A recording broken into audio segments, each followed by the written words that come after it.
여러분 요즘 뉴스만 틀면 나오는 단어 있죠? 바로 희망퇴직. 그런데 이 희망이라는 단어가 붙었는데 왜 이렇게 서늘하게 들릴까요? 오늘 이 시간에는요, 바로 이 희망이라는 말 뒤에 숨겨진 우리 경제의 진짜 모습을 한꺼풀 벗겨보려고 합니다. 자, 바로 이 질문에서부터 시작해보죠. 왜 하필 지금일까요? 마치 약속이라도 한 것처럼 왜 이렇게 많은 기업들이 갑자기 희망퇴직이라는 카드를 동시에 꺼내드는 걸까요? 이게 그냥 몇몇 회사의 문제일까요? 아니면 우리 경제 전체에 보내는 훨씬 더 큰 신호일까요? 먼저 이 현상이 얼마나 광범위하게 벌어지고 있는지부터 한번 보시죠. 놀랍게도요, 이 구조조정의 칼바람은 특정 산업군에만 부는 게 아닙니다. 말 그대로 업계를 가리지 않고 우리 경제 전반을 지금 휩쓸고 있어요. 미디어 업계부터 한번 살펴볼까요? 우리나라 대표 방송사 중 하나인 SBS가 작년에 이어서 올해도 희망퇴직을 실시하고 있습니다. 여기서 중요한 건 이게 일회성이 아니라는 거예요. 2년 연속이라는 건 광고 시장이 줄어드는 것 같은 구조적인 문제가 그만큼 심각하다는 신호로 볼 수 있겠죠? 통신업계도 상황은 비슷합니다. SK브로드밴드는 심지어 한 해에 2번이나 희망퇴직을 받았죠. 사실 요즘 다들 유튜브나 넷플릭스 보시잖아요? 그러니까 전통적인 유료 방송 시장의 성장이 멈춘 건 어쩌면 당연한 일일지도 모릅니다. 바로 그 위기감이 고스란히 인력 감축으로 이어진 거죠. 은행들 얼마 전까지만 해도 역대급 실적이다, 성과급 잔치한다 이런 뉴스 나오지 않았었나요? 그런데 그 이면을 들여다보면요, 이야기가 완전히 달라집니다. 올해도 2,000명이 넘는 분들이 은행을 떠날 것으로 보입니다. 우리 이제 대부분의 은행 업무를 스마트폰 앱으로 해결하잖아요. 디지털 전환이 빨라지는 만큼 은행 창구의 불도 빠르게 꺼져가고 있는 겁니다. 흔히 경제의 바로미터라고 하죠. 바로 건설업계인데요. 이 기반마저도 지금 흔들리고 있습니다. 현대 엔지니어링 같은 정말 큰 대기업조차 원자재가 폭등 때문에 수익성이 나빠지니까 결국 인력 쇄신 카드를 꺼내든 겁니다. 이게 끝이 아닙니다. 우리가 매일 가는 편의점, 매일 쓰는 화장품을 만드는 바로 그 회사들도 예외는 아니에요. 이마트24는 창사 이래 처음으로 아모레퍼시픽은 5년 만에 희망퇴직을 실시했죠. 이쯤 되면 이거 정말 남의 일이 아니구나 하는 생각이 들지 않으세요? 물론 회사들이 그냥 나가라고만 하지는 않습니다. 지금 보시는 표가 SBS의 조건인데요. 수십 개월치 월급의 학자금까지 겉보기엔 그냥 파격적이죠.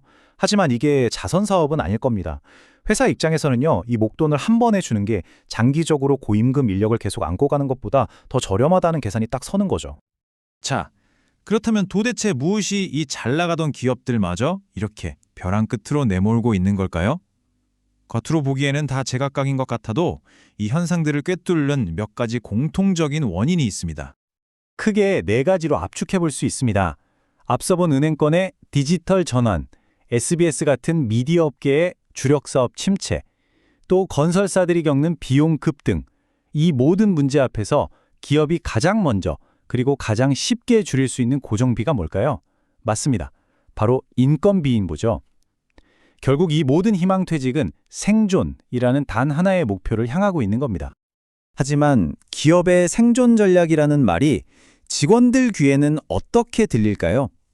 바로 이 지점에서 희망퇴직이라는 단어가 가진 깊은 모순이 드러납니다. 누군가에게는 희망이 다른 누군가에게는 절망이 될 수 있다는 거죠. 전국언론노조 SBS 본부장이 한 이 말이 그 간극을 정말 정확하게 보여줍니다. 희망퇴직이라고 쓰여 있지만 우리는 절망퇴직이라고 본다. 같은 단어를 두고 한쪽은 기회라고 말하고 다른 한쪽은 끝이라고 느끼는 이 엄청난 온도차 느껴지시나요? 양쪽의 시선은 이렇게나 다릅니다. 회사는 새로운 경력을 설계할 수 있는 기회라고 포장을 하죠. 하지만 직원들한테는 이게 어떻게 들릴까요?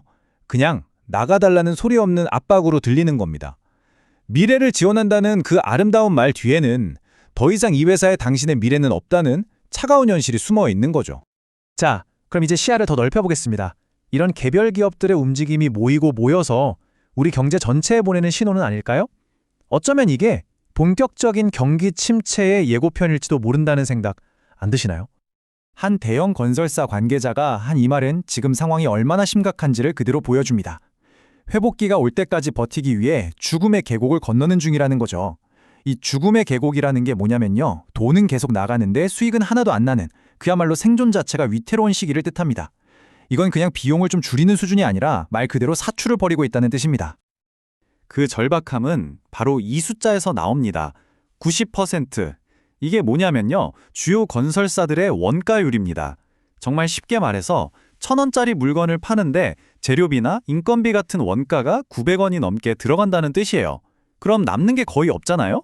이런 장사를 계속할 수는 없으니까 기업 입장에서는 가장 먼저 인건비를 줄이는 필연적인 선택을 하게 되는 겁니다. 결국 우리는 이 질문 앞에 서게 됩니다. 지금 이 희망퇴직의 물결이 과연 개별 기업들이 살아남기 위한 각자의 몸부림일까요? 아니면 우리 경제 전체가 거대한 침체의 바다로 들어서고 있다는 위험 신호, 즉 경고등일까요? 그 답을 고민하는 것이 바로 지금 우리 모두의 몫이 아닐까 싶습니다.